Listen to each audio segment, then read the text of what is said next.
اللہ رب العزت ارشاد فرماتا ہے ما ننسخ من آیتن، دعویٰ یہ تھا کہ بندہ اہل حدیث پوری زندگی نہیں بن سکتا، اور دلیل کیا تھی؟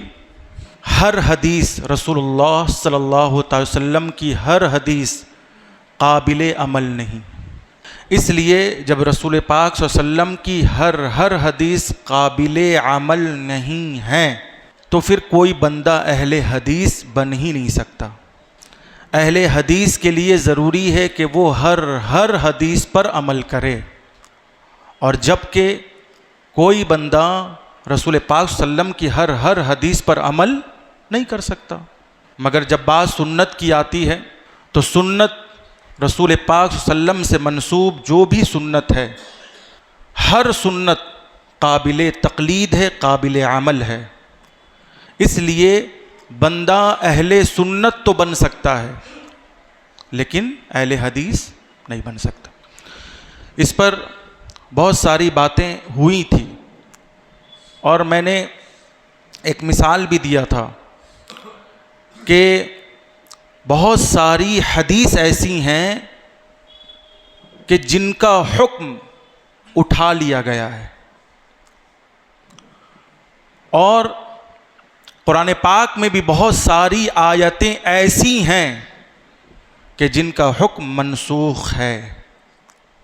جیسے کہ آپ پہلا پارہ سورۃ البقرہ کی اس آیت کریمہ کو پڑھیں کہ اللہ خود فرماتا ہے ما ننسخ من آیتن، کہ ہم مصلحتاً اور حکمتاً کبھی کسی بات کا حکم دیتے ہیں، اور پھر جب مصلحت اور حکمت ختم ہو جاتی ہے تو پھر ہم اس بات کے حکم کو اٹھا لیتے ہیں۔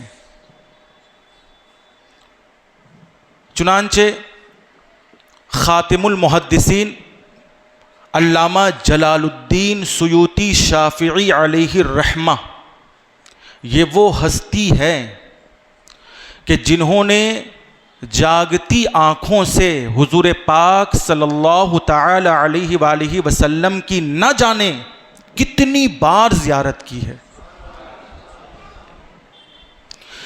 اور علامہ جلال الدین سیوطی شافعی علیہ الرحمہ یہ وہ عالم دین ہیں کہ جن کو حضور پاک صلی اللہ علیہ وسلم نے خواب میں دستار عطا فرمایا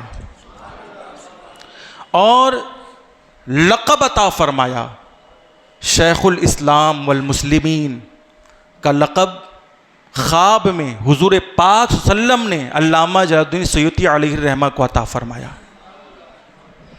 یہ وہ ہستی ہے۔ تو علامہ جلال الدین سیوطی علیہ الرحمہ کی تحقیق کے مطابق قرآن پاک کی 19 آیتیں ایسی ہیں کہ جن کا حکم منسوخ ہے۔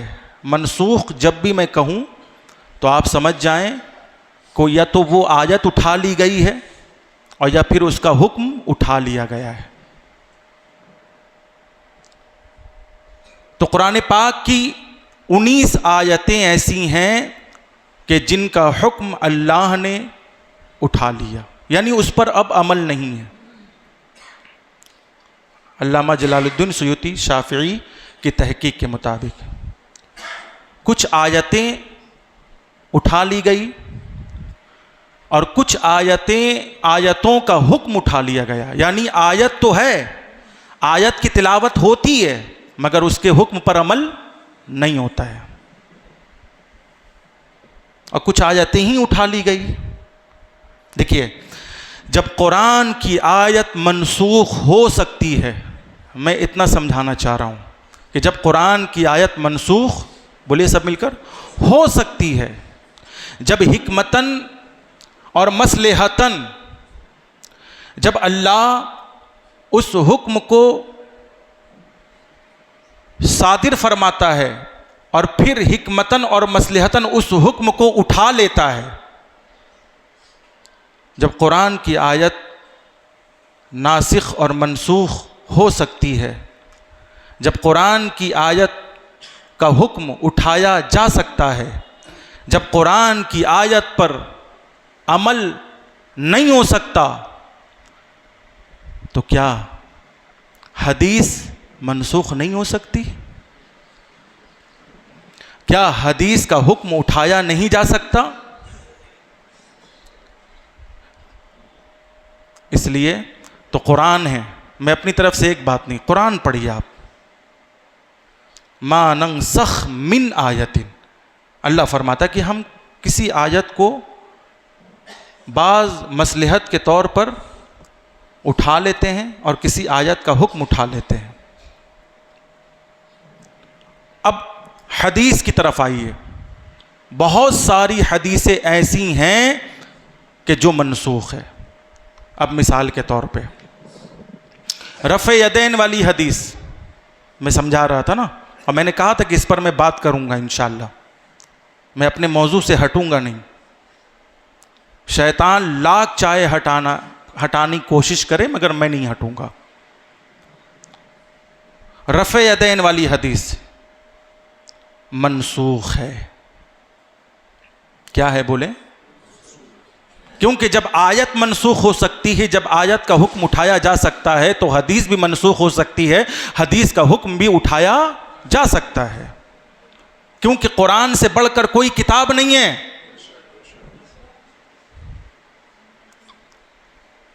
اور اہل بیت سے بڑھ کر کوئی خاندان نہیں ہے.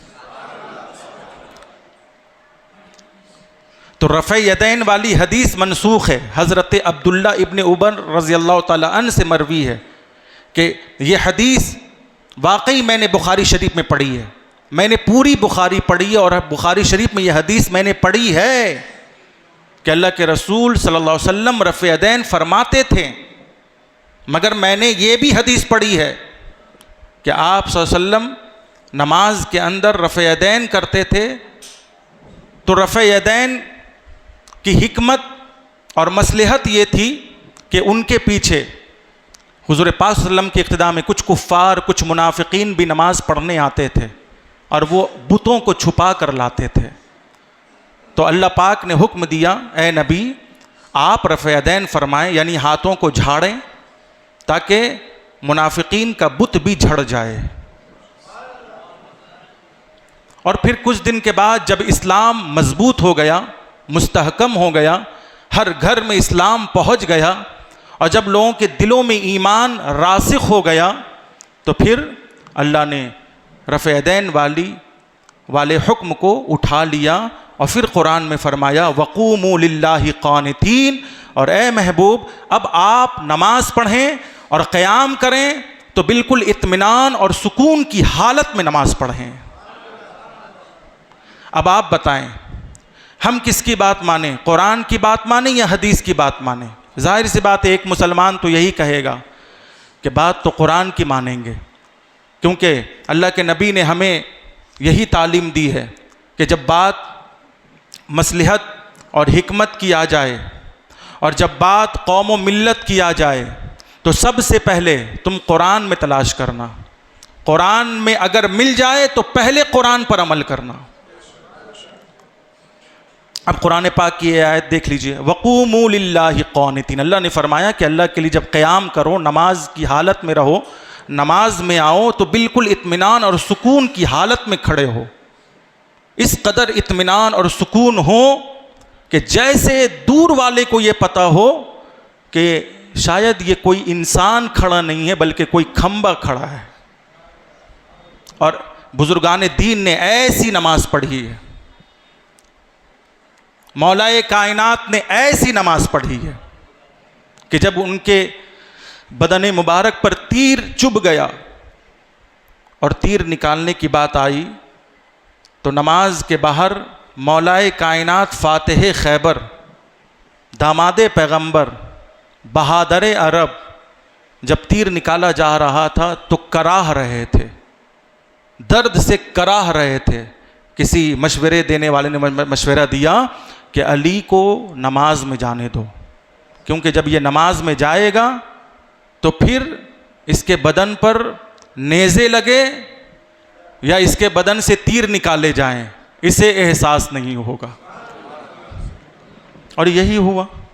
مولا کائنات اب بتائیں کہ نماز کے اندر اگر حرکت جائز ہوتی، جیسے لوگ حرکتیں کرتے ہیں، نماز کے اندر بھی حرکتیں کر رہے ہیں. سنیں، دعویٰ ہے کہ ہر حدیث قابل عمل نہیں ہوتی، یہ دعویٰ ہے نا، سنیں. اور سچ ہے، حدیثوں میں یہ بھی ہے کہ حضور پاک صلی اللہ علیہ وسلم نے نماز کی حالت میں، کچھ حدیث میں ہے کہ آپ نے قیام کی حالت میں ہاتھ سینے پر رکھا ہے. ایک حدیث میں ہے کہ آپ نے ہاتھ پیٹ پر رکھا ہے. ایک حدیث میں ہے کہ آپ نے ہاتھ ناف کے نیچے رکھا ہے. اب بتائیے، 3 طرح کی حدیث ہو گئی. ایک میں ہے کہ آپ نے سینے پر رکھا ہے، ایک میں ہے کہ آپ نے پیٹ پر رکھا ہے، ایک میں ہے کہ آپ نے ناف کے نیچے ہاتھ باندھ دیے. اب عمل بندہ کس حدیث پر کرے؟ اس پر کرے تو اس پر یہ چھوٹ جاتی ہے، اس پر کرے تو یہ چھوٹ جاتی ہے، اور جبکہ حدیث تینوں حضور کی ہے. تو پھر اس میں اب حکمت تلاش کی جائے گی، مصلحت دیکھی جائے گی. اب یہ دیکھا جائے گا کہ حضور پاک صلی اللہ علیہ وسلم نے پہلے سینے پر ہاتھ کیوں باندھا، بعد میں پیٹ پر کیوں باندھا، بعد میں ناف کے نیچے کیوں باندھا. تو سنیں، ناف کے نیچے ہاتھ باندھنے میں مردوں کی نماز میں حکمت یہ ہے کہ نماز میں اس طرح اللہ کے حضور کھڑے ہو کہ پردہ ہو جائے.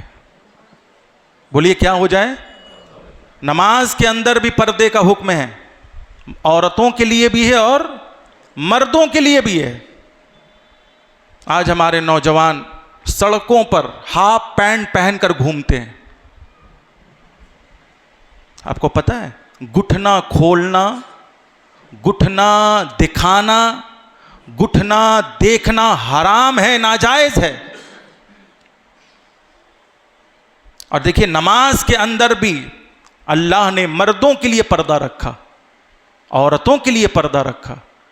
اب ناف کے نیچے ہاتھ جب باندھیں گے تو یہ شرمگاہ کا پردہ ہے کہ نہیں؟ بولیے، ارے بولیے، پردہ ہے نا. اور اگر ہماری ماں بہنیں نماز کی حالت میں سینے پر ہاتھ باندھیں گی تو یہ میری ماں بہنوں کا پردہ ہے یا نہیں؟ یہی تو حکمت، یہی مصلحت امام اعظم نے تلاش کی ہے. اسی حکمت کو امام شافعی نے تلاش کیا ہے. اسی مصلحت کو امام احمد بن حنبل، امام مالک نے تلاش کیا ہے. اس لیے واجب ہو گیا ہے کہ ان چاروں ائمہ کرام میں سے، چاہے امام اعظم ابو حنیفہ ہو، چاہے امام شافعی ہو، چاہے امام مالک ہو، چاہے امام احمد بن حنبل ہو، ان میں سے کسی ایک کی تقلید کرنا لازم و ضروری و واجب ہے. اس لیے سنی مسلمان ان میں سے کسی ایک کی ضرور تقلید کرتا ہے اور ان کے بتائے ہوئے راستے پر ضرور چلتا ہے. کوئی حنفی ہے، کوئی شافعی ہے، کوئی مالکی ہے، کوئی حنبلی ہے. بات سمجھ رہے ہیں آپ؟ اور ایک سوال یہ بھی آتا ہے کہ غوث پاک نے رفع یدین کیا ہے. ٹھیک ہے، غوث پاک نے رفع یدین کیا ہے، مگر یہ بھی تو دیکھو کہ غوث پاک کس کے مسلک کی تقلید کر رہے تھے؟ غوث پاک امام احمد بن حنبل کے مسلک کی تقلید کر رہے تھے. اور امام احمد بن حنبل کے مسلک میں رفع یدین جائز ہے.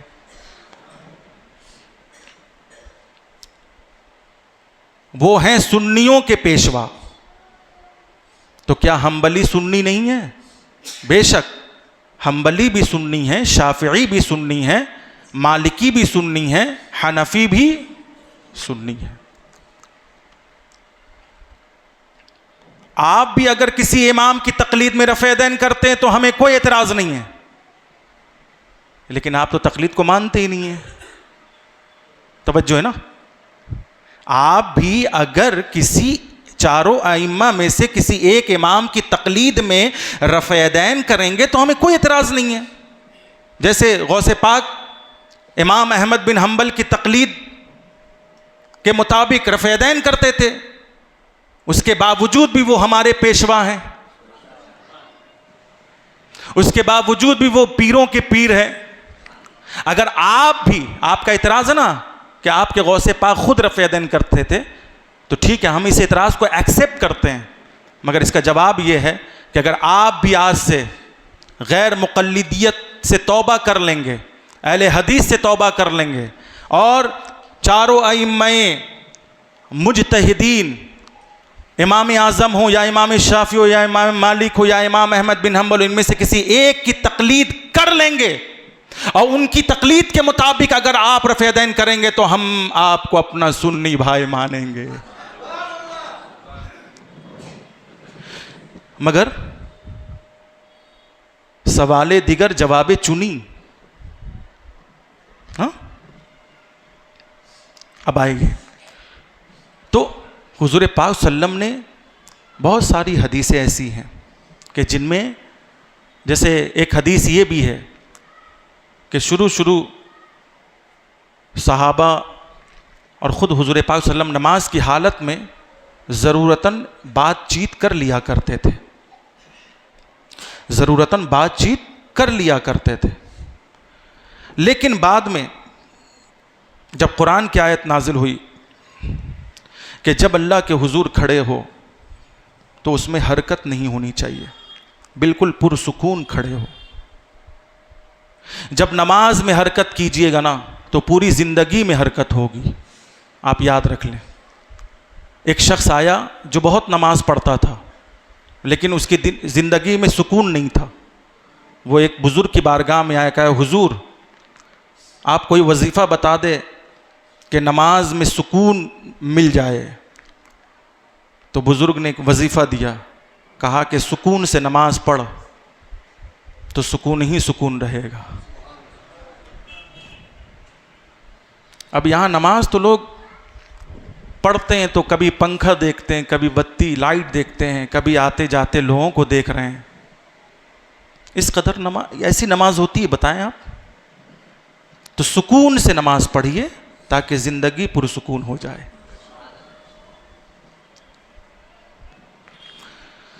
اب دیکھیے قرآن پاک اور حدیث میں دونوں کو ملا رہا ہوں. حضرت عبداللہ ابن عمر نے کہا کہ آخری عمل حضور پاک صلی اللہ علیہ وسلم کی نماز کے اندر جو آخری عمل تھا وہ بغیر رفع یدین کی نماز تھی. آخری عمل یہ تھا کہ آپ صلی اللہ علیہ وسلم جب نماز پڑھتے تھے تو رفع یدین نہیں کرتے تھے. اور یہ قاعدہ ہے کہ جب آخری حکم آ جائے تو اسی آخری حکم پر عمل کیا جائے گا. پہلے کا حکم اٹھا لیا گیا ہے اس لیے اس پر عمل نہیں ہوگا، یہ قاعدہ ہے. اب آئیے ایک بات اور قرآن پاک میں ہے، 9واں پارہ ہے. اللہ فرماتا وَإِذَا قُرِئَ الْقُرْآنُ فَاسْتَمِعُوا لَهُ، جب قرآن پڑھا جائے تو خاموشی سے سنو. وَأَنصِتُوا، اب خاموشی سے سننے کے لیے خاموش ہونا ضروری ہے کہ نہیں؟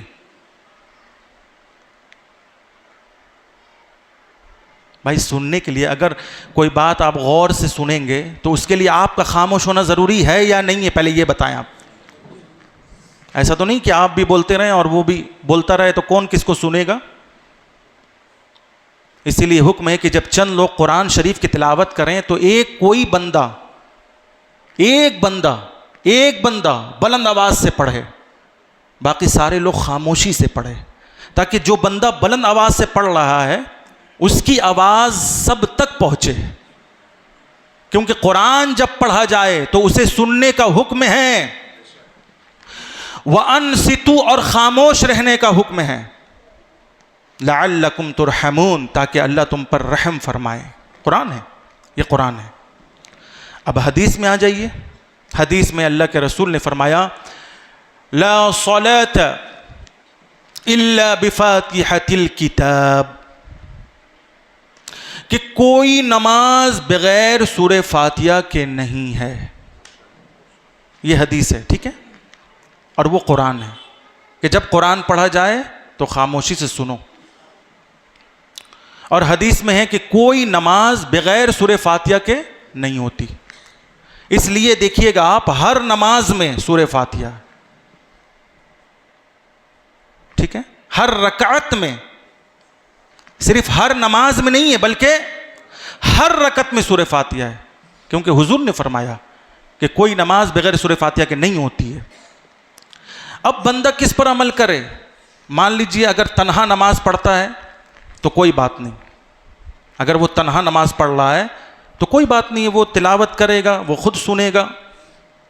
لیکن اگر جماعت کے ساتھ نماز پڑھ رہا ہے, امام صاحب کی اقتداء میں نماز پڑھ رہا ہے, اور امام صاحب نماز پڑھا رہے ہیں, اور امام صاحب ظاہر سی بات ہے نماز جہری ہو یا سری ہو, چاہے ظہر کی نماز ہو, عصر کی نماز ہو, اور یا پھر مغرب و عشاء اور فجر کی نماز ہو, تو امام صاحب سورہ فاتحہ پڑھیں گے کہ نہیں پڑھیں گے؟ پڑھیں گے نا, پڑھیں گے نا. اب قرآن نے کہا کہ جب قرآن پڑھا جائے تو تم خاموش رہو. اب ہم امام صاحب کی اقتداء میں تلاوت نہیں کر سکتے.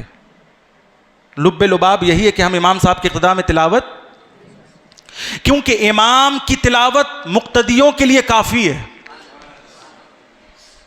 تلاوت نہیں کر سکتے, قرآن نہیں پڑھ سکتے. باقی تحیات پڑھ سکتے ہیں, پڑھنا ہی ہے, درود شریف پڑھنا ہے نا, دعائے معصورہ پڑھنا ہے, سبحان ربی الاعلیٰ پڑھنا ہے, سبحان ربی العظیم پڑھنا ہے. اور بلکہ حکم یہ ہے کہ اگر تلاوت شروع ہو گئی تو آپ ثنا بھی نہیں پڑھ سکتے. امام صاحب نے جب تلاوت شروع کر دی تو آپ ثنا بھی نہیں پڑھ سکتے. اب بتائیے سنی قرآن کی اس آیت پر عمل کر رہا ہے کہ نہیں؟ کیونکہ حدیث بھی ہے, قرآن بھی ہے. اب بندہ جائے تو کہاں جائے؟ قرآن کہہ رہا ہے کہ جب قرآن کی تلاوت ہو تو خاموشی سے سنو, بولو مت, پڑھو مت. لیکن اہل حدیث امام صاحب کی اقتداء میں بھی پڑھ رہے ہیں, سورہ فاتحہ پڑھ رہے ہیں, کیونکہ ان کی نظر میں حدیث ہے لا صلاۃ الا بفاتحۃ الکتاب, کہ کوئی نماز بغیر سورہ فاتحہ کے نہیں ہوتی. اور ہم سنیوں کی نظر میں قرآن ہے. وَإِذَا قُرِئَ الْقُرْآنَ, کہ جب قرآن کی تلاوت ہو تو خاموشی سے سنو. اب امام اعظم آ گئے فیصلہ کرنے کے لیے کہ تمہیں آیت پر بھی عمل کرنا ہے اور حدیث پر بھی عمل کرنا ہے. حضور کیسے عمل ہوگا؟ کہا کہ بالکل آسان ہے, کہ جب جماعت کے ساتھ نماز پڑھو گے, امام صاحب کی اقتداء میں نماز پڑھو گے, تو امام صاحب جب سورہ فاتحہ پڑھیں گے تو تم خاموش رہو گے, جب وہ سورہ پڑھیں گے تم خاموش رہو گے. اور سری نماز میں بھی یہی حکم ہے کہ امام صاحب تو پڑھ رہے ہیں نا, ہمیں خاموش رہنا ہے. جہری نماز میں بھی یہی حکم ہے. تو امام صاحب کی اقتداء میں جماعت کے ساتھ جب بھی تم نماز پڑھو گے تو ان کی تلاوت تمہاری تلاوت ہوگی, تمہیں الگ سے تلاوت کرنے کی ضرورت نہیں ہوگی. لیکن جب تم تنہا پڑھو گے, توجہ, جب تم امام صاحب کے ساتھ جماعت کے ساتھ پڑھو گے تو تمہارا عمل قرآن پر ہوگا. وَإِذَا قُرِئَ الْقُرْآنُ فَاسْتَمِعُوا لَهُ وَأَنصِتُوا لَعَلَّكُمْ تُرْحَمُونَ, جب قرآن پڑھا جائے تو خاموشی سے سنا جائے اور خاموش رہا جائے تاکہ اللہ تم پر مہربان ہوں. تو جماعت میں جب تم نماز پڑھو گے تو قرآن پر عمل ہوگا, تم خاموش رہو گے, قرآن پر عمل ہوگا. تم امام صاحب کے پیچھے تلاوت نہیں کرو گے, قرآن پر عمل ہوگا. تم سورہ فاتحہ نہیں پڑھو گے, قرآن پر عمل ہوگا. تم سورہ نہیں پڑھو گے, قرآن پر عمل ہوگا. لیکن جب تم تنہا پڑھو گے تو حدیث پر عمل ہوگا. ظاہر سی بات, جب تم تنہا پڑھو گے تو سورہ فاتحہ پڑھو گے, جب تنہا پڑھو گے تو ظاہر سی بات ہے سورہ ملاؤ گے. تو تنہا جب پڑھو گے تو سورہ فاتحہ پر عمل ہوگا, اور جماعت کے ساتھ پڑھو گے تو قرآن پر عمل ہوگا. تو آپ نے دیکھا الحمدللہ ہم امام اعظم کی تقلید کرنے گئے تو ہمیں قرآن بھی مل گیا, حدیث بھی مل گئی. ہمیں قرآن بھی مل گیا، حدیث بھی مل گئی، اس لیے بزرگوں کی تقلید کریں، بزرگوں کی اتباع کریں، بزرگوں کی پیروی کریں، بزرگوں کی بات مانیں، بزرگوں کا حکم مانیں، کیونکہ بزرگ جو کہتا ہے وہ اپنی جانب سے نہیں کہتا ہے، بلکہ اللہ اور اس کے رسول کی طرف سے جو پیغام ہوتا ہے اسی پیغام کو پھیلاتا ہے۔ تو آپ بتائیں کہ یہاں پر تو اس حدیث پر لا صلاۃ الا بفاتحۃ الکتاب عمل بظاہر جماعت کے ساتھ تو عمل نہیں ہوا۔ آپ جماعت میں آئیں گے تو اس حدیث پر عمل نہیں ہوگا، ہے نا؟ اسی طرح بے شمار مثالیں ہیں کہ کہیں قرآن اور حدیث دونوں ٹکرا گیا ہے۔ اب انسان حیرت زدہ ہے کہ آخر عمل کس پر ہو؟ قرآن پر عمل کریں گے تو حدیث چھوٹ جائے گی، حدیث پر عمل کریں گے تو قرآن چھوٹ جائے گا، تو پھر بندہ پریشان حال رہتا ہے۔ اس لیے کہا گیا یا ایھا الذین آمنوا اطیعوا اللہ واطیعوا الرسول واولی الامر منکم، اے ایمان والو اللہ کی اطاعت کرو، رسول اللہ کی اطاعت کرو، اور جو تم میں اولی الامر ہے، اولی الامر سے مراد بادشاہان اسلام ہیں، اولی الامر سے مراد مسلم حکمراں ہیں۔